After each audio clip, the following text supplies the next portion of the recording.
नमस्कार, मी संजय बोकरे. आपण पाहताय जनप्रवास लाईव्ह. सध्या एकच विषय आहे सोशल मीडियामध्ये, डिजिटल मीडिया चॅनलवर.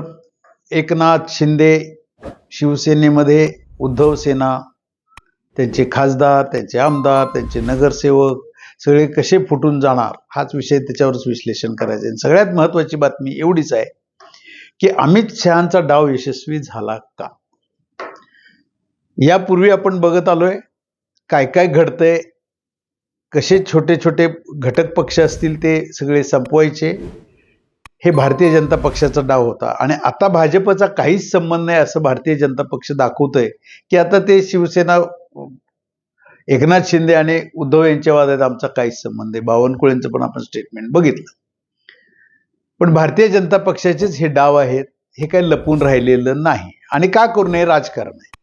राजकारणामध्ये काय होईल हे सांगता येईल का? कारण काहीही करून आज लोकसभेमध्ये जे डिलिमिटेशनचा जो मुद्दा होता, जे एप्रिलमध्ये आपण बघितलं की लोकसभेमध्ये ते बिल पास करता आलं नाही.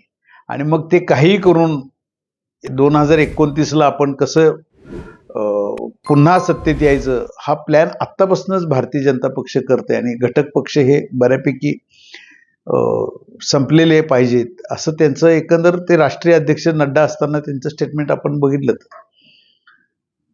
तर आज ते सगळं बघितल्यानंतर महाराष्ट्राच्या राजकारणामध्ये मात्र एकनाथ शिंदे हे मुख्यमंत्री पद काही करून मिळवण्याच्या नादात आहेत. मग अमित शहा यांनी, आता आपण बघितलं, त्यांना मुख्यमंत्री पद दिलेलं होतं आणि परत परत तुम्हाला मुख्यमंत्री पद, थोडा तरी तुम्हाला त्याग करावा लागेल. आता उपमुख्यमंत्री पद घ्या, कारण त्यांनी परत मुख्यमंत्री पद मिळवायचं असेल तर अमित शहाने स्पष्ट सांगितलेलं होतं की तुमचा शिवसेना पक्ष विलीन करा. आता तर अशी अट आहे की उद्धव सेना साफ करा, त्यांचे खासदार, आमदार, नगरसेवक एवढ्यावर थांबू नका. शिवसेनेत फक्त आता बाप लेक एवढेच राहायला पाहिजेत, एवढं बघा आणि साफ करून तुम्ही या, तुम्हाला मुख्यमंत्री पद आपण बहाल करू. आणि ते होत नसेल तर केवळ खासदारावर जर का थांबायचं असेल, आमदारांच्यावर थांबायचं असेल, तर मुलाला नक्की केंद्रात मंत्रिपद दिलं जाईल आणि एखादं राज्यमंत्रीपद खासदारात दिलं जाईल. अशा सेटलमेंट्स दिल्लीमध्ये झाल्याची आता ही बातमी आहे. मग त्याच्यावरच आपण आज बोलतोय. आणि आता तशा पद्धतीने एकनाथ शिंदे निघालेले आहेत. आणि जर का शिवसेना साफ झाली, आता ह्याच्यामध्ये देवाभाऊंचं राजकारण काय हलकं असणार आहे का? मुख्यमंत्री पद देवाभाऊ सोडणार आहेत? अजिबात नाही. त्यांनाही रेकॉर्ड करायचंय. शरद पवारांच्या पेक्षा एक दिवस तर का विना मुख्यमंत्री पद आपलं जास्त झालं पाहिजे.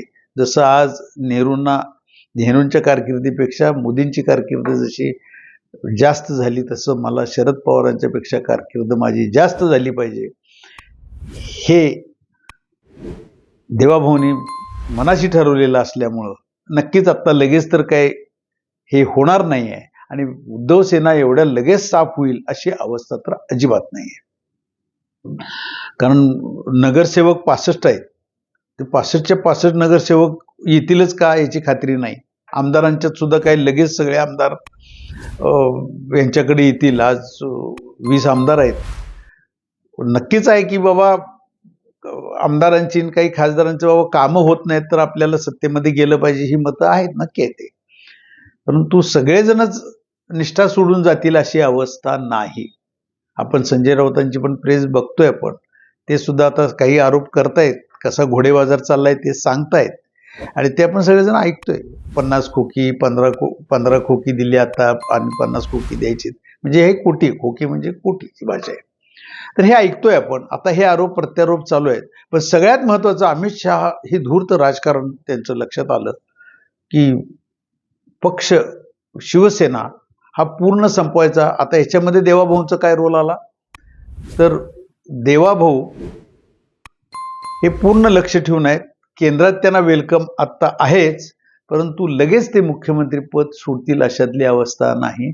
परंतु शिवसेना पक्ष आता म्हणजे यांचा, एकनाथ शिंदेचा हा विलीनच भारतीय जनता पक्षामध्ये गेला तर शिवसेनेची आपण जिरवली, हे मात्र देवाभाऊंना सुद्धा त्याच्यामध्ये कितपत आनंद होणार आहे हे बघण्यासारखं असेल. कारण ह्याच्या आधी एकनाथ शिंदेच उद्या विलीनच करणार असतील पक्ष तर देवाभाऊ सुद्धा राजी होऊ शकतात. कारण शेवटी शिवसेना एकदा संपलीच ना. नाही, आणि एकनाथ शिंदे हे भारतीय जनता पक्षाचे झाले, म्हणजे आमचे झाले, हा मुद्दा आहे त्याच्यामध्ये. तर देवाभाऊ तयार होऊ शकतात, पण तेही आत्ता नाही. शेवटी मराठा मुख्यमंत्री जर का होत असेल आणि तो भाजपचा होत असेल तर मात्र देवाभाऊ सुद्धा त्या राजकारण ह्या आत्ताच्या केंद्रातल्या राजकारणाला, अमित शहाच्या राजकारणाला, पंतप्रधानांच्या नक्कीच पाठिंबा देतील आणि त्यांच्याबरोबर राहतील अशी आत्ता चर्चा आहे. ही दिल्लीतल्या सगळ्या न्यूज आहे. मुंबईमध्ये या चर्चा जोरात चालू आहेत. एकनाथ शिंदे मात्र काहीही करून मुख्यमंत्रीपद मिळावं याच्यासाठी पक्ष विलीन करणार का, हा प्रश्न महत्त्वाचा आहे. कारण हा आधी चर्चेचा विषय झालेला होता, बऱ्याच आमदारांनी त्याला विरोध केलेला होता. परंतु आता बघूया काय काय होतंय. निदान खासदार सगळे तर जाणार नाहीत. आता 6 खासदारांची नाव आहेत. काय काय घडेल काही सांगता येत नाही अजून सुद्धा. कारण कायदा, घटना हे सगळं बघून परत कोर्ट मॅटर सुद्धा होतील. परंतु एक नक्की आहे, मुलाच्या मंत्रिपदाला तरी ते ग्रीन सिग्नल वरनं दिसतोय एकनाथ शिंदेच्या.